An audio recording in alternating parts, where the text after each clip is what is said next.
Hello there, welcome to the Midday News here on 3FM 92.7. My name is Godwim Asediba. Remember, the bulletin is coming to you live from our studio here at Adisawe Kanda in Accra and our numerous affiliates across the country. Let's take a look at the headlines leading the bulletin this afternoon.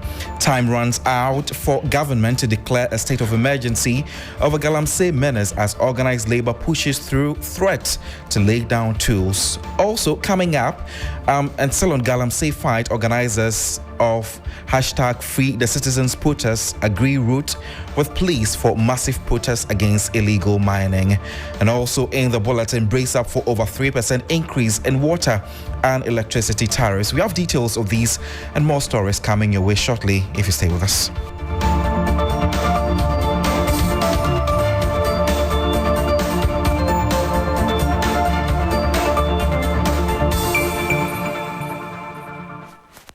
Thank you so much for your time. Government has until 11:59 p.m. today to avoid a full-blown industrial action over its failure to heed to demands by labor groups in declaring a state of emergency over the country's illegal mining challenge. Over 10 labor groupings, including the Ghana Medical Association, as well as the Nurses and Midwives Association, have called on government to, as a matter of urgency, declare a state of emergency and ban all small-scale mining activities in the country to stop ongoing destruction of the country's forests and river bodies. Despite a September 30 ultimatum, government has only in response set up a 5-member ad hoc ministerial committee to assess its ongoing fight. According to the General Secretary of NAT, Thomas Musa Tanko, they will not back down in their demands. 30th September, which is tomorrow, is a long day, and we believe that things can still change. But if nothing happens tomorrow, certainly on Tuesday, organized labor will meet to discuss the way forward. So it is not that organized labor already knows the specific action you will take if government fails to meet these 5 issues you've raised with them. It is after the expiration of the ultimatum that you will need to decide your next line of action. So if you read our earlier letter carefully, you could see that we indicated that all cards are on the table. So depending upon what happens tomorrow, when we meet on Tuesday, that will tell us the kind of card to play going forward. So Tuesday will determine the way forward. Right. But between then and now, have you had any positive feedback, or based on how government has acted in the last few days, any form of inkling that government is actually taking steps to address the concerns you raised? No, nothing happened. You know, after the meeting, there were some issues that came up in the media regarding there were some fallouts out of the meeting. So that also did not help, for any further engagement, because it looks like the meetings themselves are becoming like a trap for one side. And normally when you are engaging in negotiations, you engage in what we call good faith. You put all your cards on the table, and I also put all my cards on the table.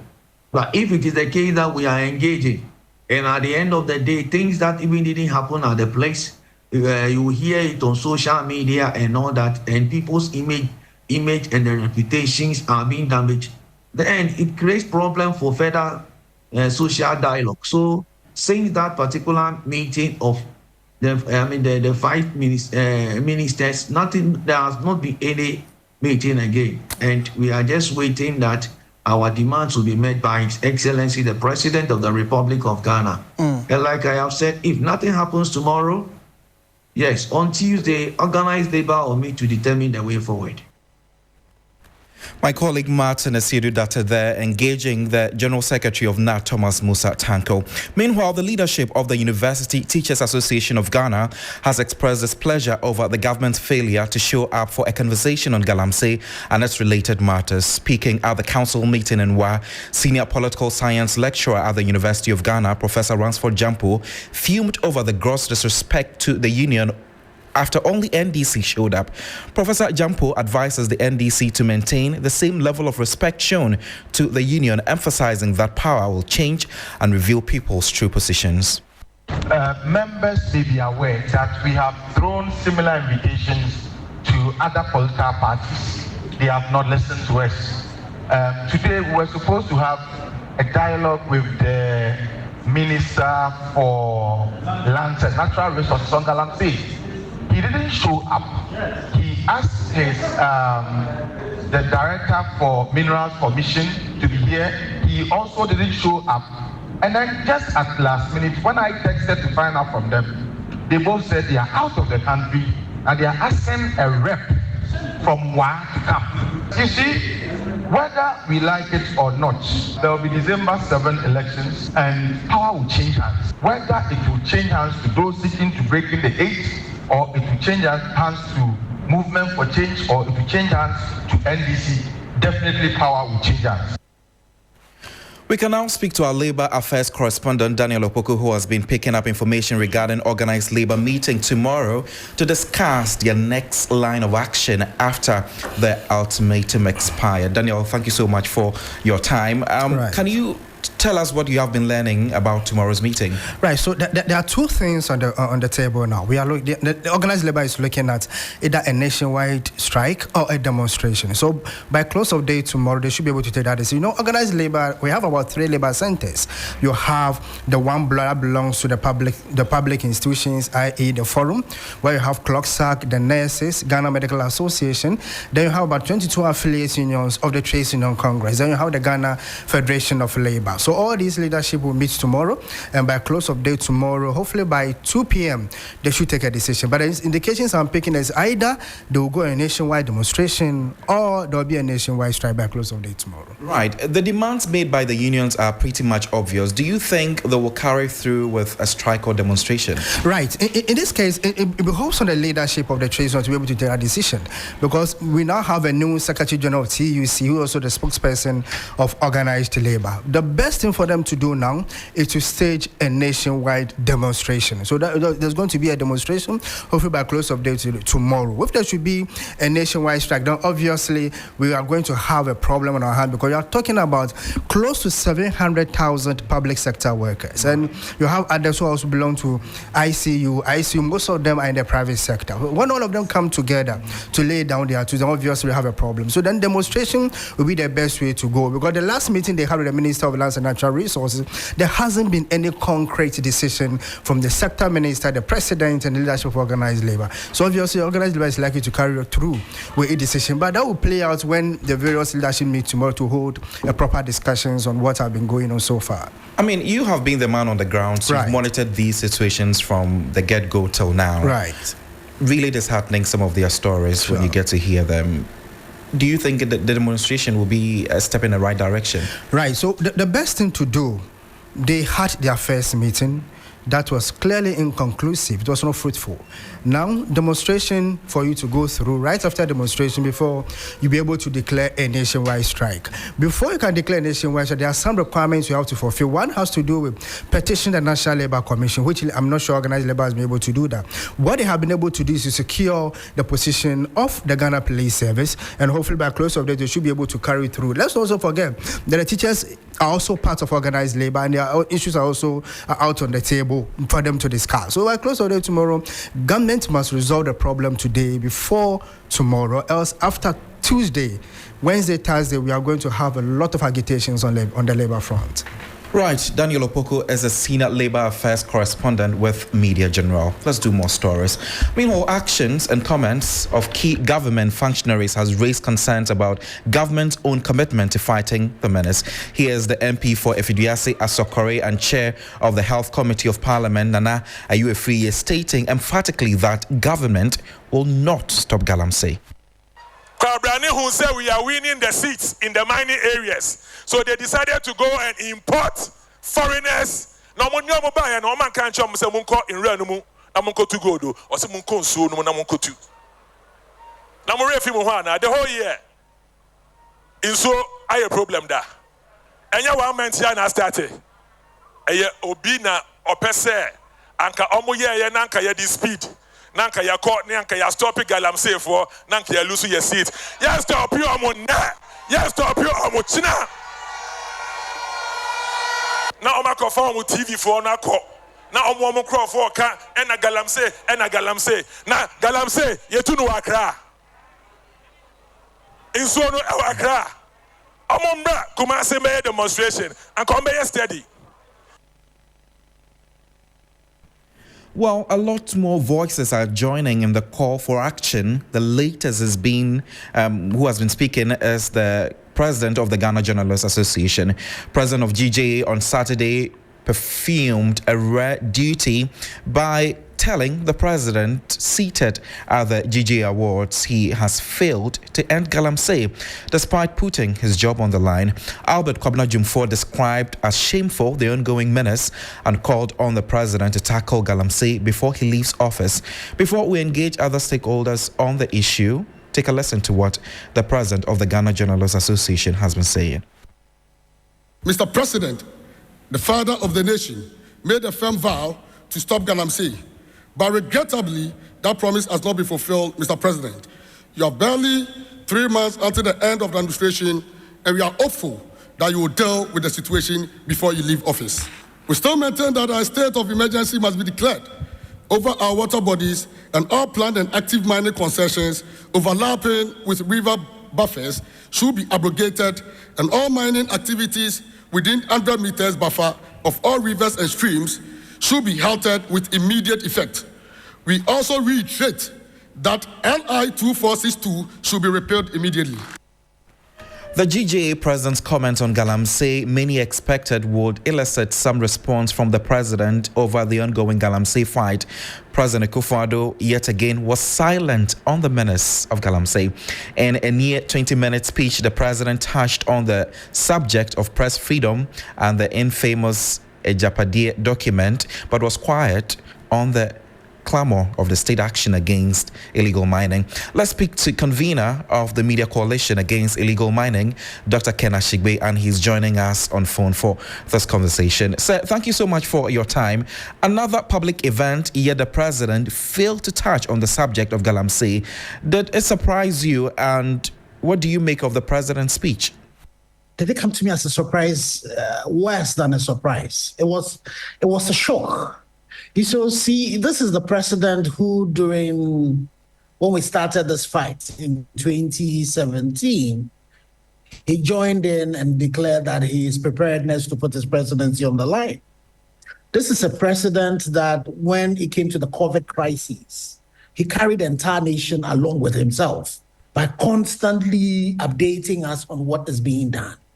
And so you have a situation where even award winners at the event were focused on the fact that we needed to stop this genocidal crisis that is confronting us as a nation. You even had the keynote speaker, who is not Ghanaian, a Nigerian. When he came, he even commented on the scourge of galamsey that is eating us all up as a people. And so when you had the GJA president demonstrate so much courage and an understanding of the issues that are at hand, and specifically makes the point that the president is the commander-in-chief, he has the power to be able to end this scourge that is, confronting us. So even if the president has any plans at all, to be able to deal with it, it was opportune for him to have told us that he's even heard what the GJA president has said, and then tell us something. So it was, for me, it was a major pain that His Excellency, the president, did not say anything about the crisis that is confronting us as a people. And that, for me, the silence has already been too loud for me. But for me, on that evening, that night, close to midnight, when the president did not comment, it's for me was a major blow to the heart. I mean, I was there and his silence clearly was really loud, but we know there's a planned series of action. What would it take for you all to, call off these planned actions? The labor unions, their ask is almost akin to what the Media Coalition have asked. So the declaration of the state of emergency and the seizure of all mining on our water bodies and then on the buffers of our water bodies, and then in the forest reserves, the revocation of the LI 2462, the labor bodies have asked for specialized courts to be able to deal expeditiously with the scourge that confront us. So, like the media coalition told the committee that we were not going to meet them till at least they had declared the state of emergency. You're still tuned into the Midday News here on 3FM 92.7 with me, Godwim Asediba. We are going for a quick commercial break, but when we return, we'll continue the conversation on Galamsey. Stay with us. Big money, money, money. Want more money, more moolah, more kudi, more sika, or more l'argent? Yes. Then win more moolah with 30 Ghana Cedis free credit when you play Game Park's Pick 1 and Pick 4 games for the first time. How? Just dial *946# or visit the nearest Game Park agent to play, get your first bet, and win on us with a 30 Ghana Cedi welcome bonus. Oh, yes. It's all about the moolah. Win more moolah with Game Park today. Go to GameParkGames.com for more information. Game Park is licensed by the NLA. Play responsibly. Not suitable for persons under 18 years. Everyone is running to Bills. Enjoy the peace of mind that comes with acquiring any of our loan facilities. For whoever you are and whatever you're doing, Bills has a product for you. No susu, no deposits. All you need is your Ghana card. Call 0302-200-390 or 0596-928-33 today and live a bill-free life. Bills Microcredit is licensed by the Bank of Ghana. Bills, financing your needs. Terms and conditions apply.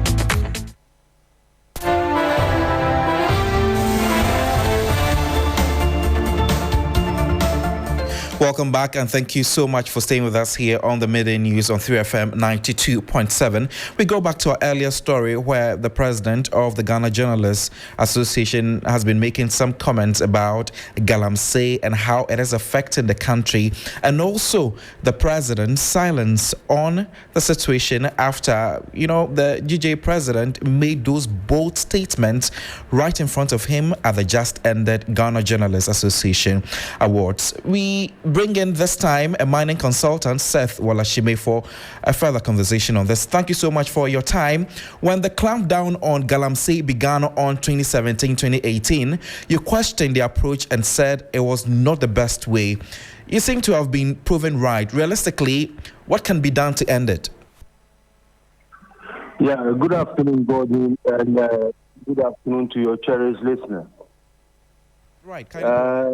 Godwin, I have always maintained that as Ghanaians, we are not serious when it comes to solutions to problems that face us. We have developed this culture of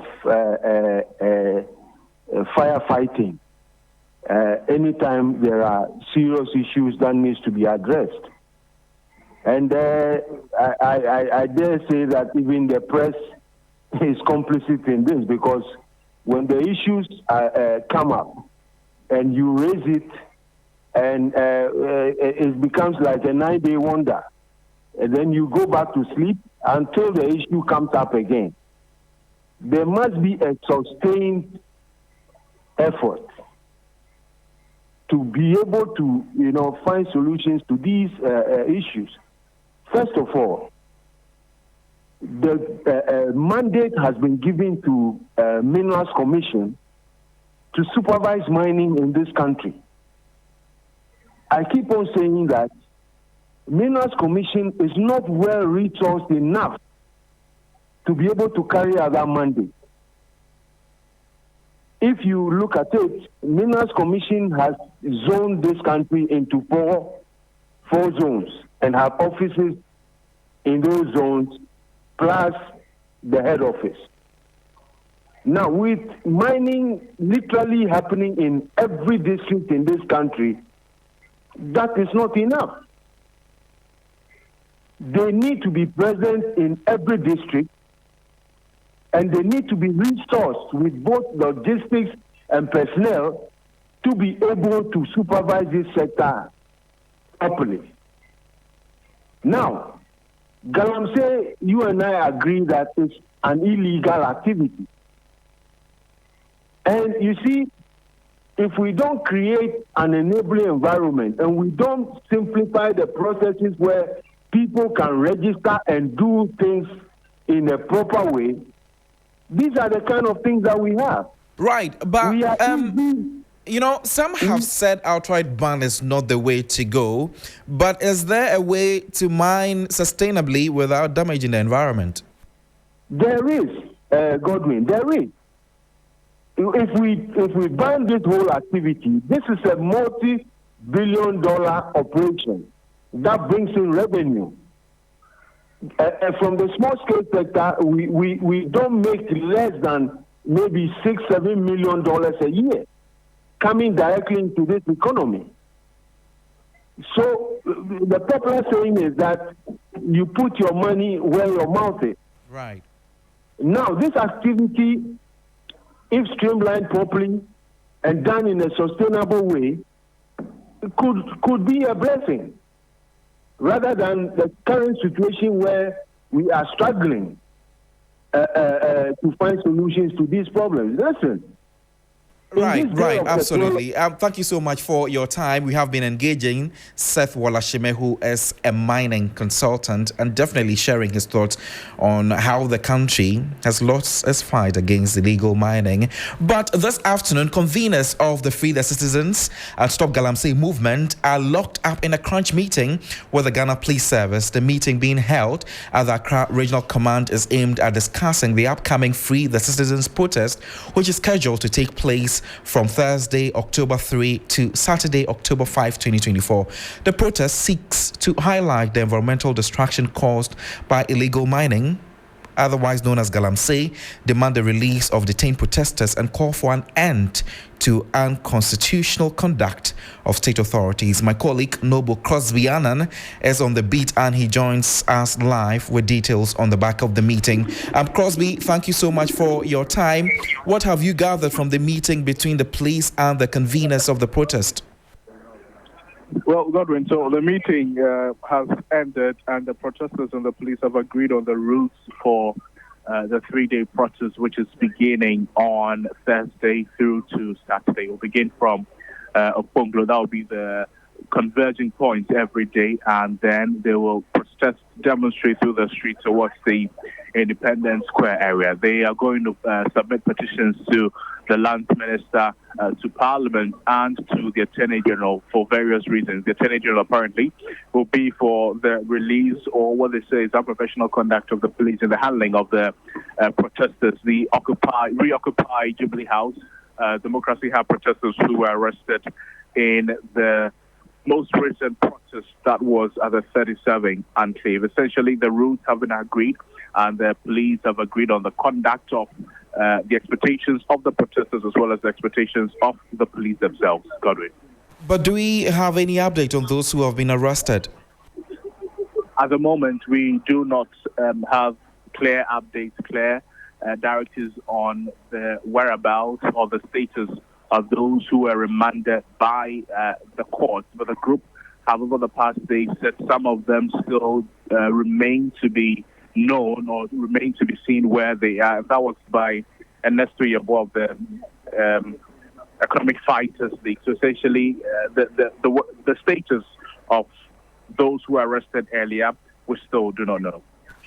We know that there have been some conversations regarding these arrests where the GJA president has mentioned that is an infringement upon the rights of these protesters. I mean, we have some members of these people who have also been arrested. Did you spot any of them around? Have they been giving you updates regarding the arrest and maybe going further to release them? Could you ask the question again? Right, so I was saying that over the weekend, the GJA president raised some concerns about the arrest of the protesters, saying that it's an infringement upon their rights. And we are expecting that whilst this meeting is ongoing, some of their leaders, those who have been arrested, will be around the police premises. Have you heard them say anything about the arrests?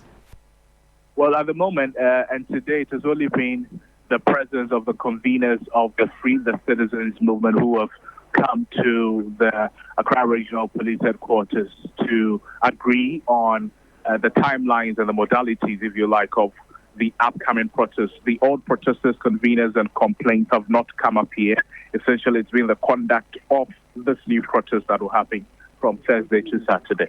Right, Noble Crosby Annan, thank you so much for your time. We do more stories. The Public Utilities Regulatory Commission, PRC, has announced a 3.02% increase in electricity tariffs. The Commission also announced a 1.06% increase in water tariffs for the third quarter of 2024, effective from October 1. In a statement released on Saturday, September 28, the PRC explained that the adjustment was necessary due to factors such as inflation, exchange rate fluctuations, and gas prices. The increase is part of the PRC's routine quarterly review. The Commission explained that the increments are necessary to ensure the financial stability of utility providers. My colleague, George Quaining, has been out and about engaging the citizenry on the latest increment. George, thank you so much for your time. What has been the reaction of power consumers to these increments? Thank you so much, Godwin, for having me. I'm actually speaking to you live from Newtown. And in this neighborhood, one thing, the tradition here is people usually buy water. So there are, let's say, few joints here that you go there with your bucket, you go there with your basin, and you pay for water. And the price range is between 50 pesos and 150 pesos. So what that means is that if the increment takes effect tomorrow, so for instance, if you're buying a basin of water for 1 cedi, it's likely going to shoot up to, let's say, 1 cedi 20 pesos, 1 cedi 50 pesos. Even with the current price of 1 cedi, it's really a struggle for some of the consumers. The woman who sells at Newtown sells there are days where someone will come, oh, mommy and them need so always watching me too, and it keeps happening. So imagine people like that who are faced with this increment. It means that the purchasing power of consumers will diminish, and the seller, will not even be selling anything eventually. So clearly, this is just going to worsen their economic, woes and all that. So if something can be done about that, it will be helpful. Madam NS9 has been selling water for close to 20 years, so she knows the game and how consumers will be overstretched when the increment takes effect. And I spoke to her, and then some other thing she said was the fact that this is also the right time for us to go hard on solar, because solar is tried and tested in other countries. Sun is a natural resource. When you go hard on it, I think it will be better than we currently struggling with intermittent tariff increment. So that's what she has to say. Sambiri ye wumi, and yes, over to light bill, what I could to him, over to water bills, what I could to him. So imagine, maybe 10 million a month. Now, I mean, Midday, 10 million, we 2 million. Or a year and one over to water bill. Company in all loot man, now say, Aban no loot. I mean, a one and pedamatiasi. Ain't he Abano boa, water in sewage full, or brought ECG full. I didn't know what. We the government to look into this Galamsey issue. Try and solve our problem, because the water is becoming dirty in some areas and it's affecting people's health and it's affecting people's lives. So I just plead that this Galamsey issue comes to an end. Oh, Midday, the best start by say so. I just say or better water bill and I say like do man. Just say on to no boy because you see a system no more thing. We are Juma crap pick it to be and no and so. See a person no cry tone so and I like them cry into ya. And it's so some to mama e Right, so you've just heard the voices of people who are disturbed about this increment. But business is up next with Manu Afful. Manu, thank you so much for joining us. You will be on soon. The Public Utilities Regulatory Commission has announced a 3.02% increase in electricity tariffs. Really disturbing. What do you have for us?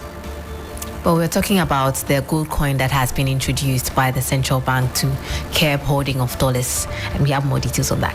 Right. Thank you.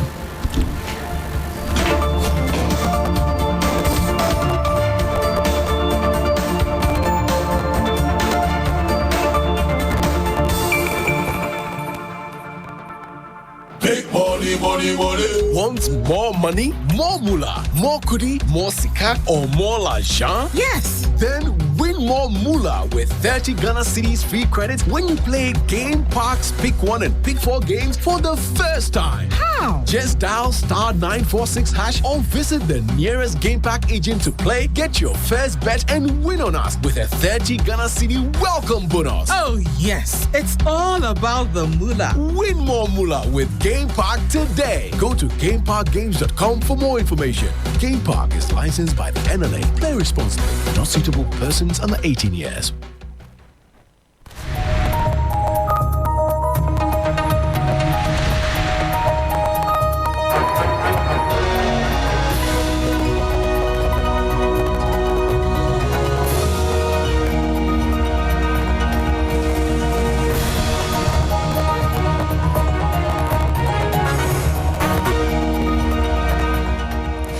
Hello, good afternoon, and welcome to Business Daily on 3FM 92.7 with me, Manu.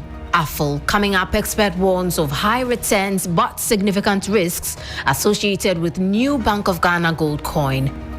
Indeed, our central bank must also assure investors that there is a very strong safe where the gold will be kept without any issue of people coming to steal anything or something like that.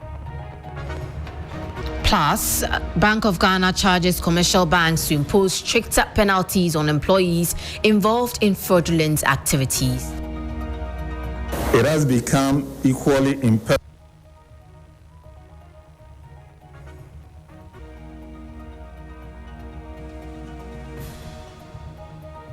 for banks to protect customers against fraud. On this score, banks are mandated to improve their security systems. And Chamber of Mines calls for law to ensure transparency in mining revenue use. When the royalties are paid and people say we don't see anything from mining, it's because nobody has indicated that this money is coming from royalties. That's why we, the Chamber, has also been asking for Minerals Revenue Management Act. Details of these stories and others are lined up for you. Please stay.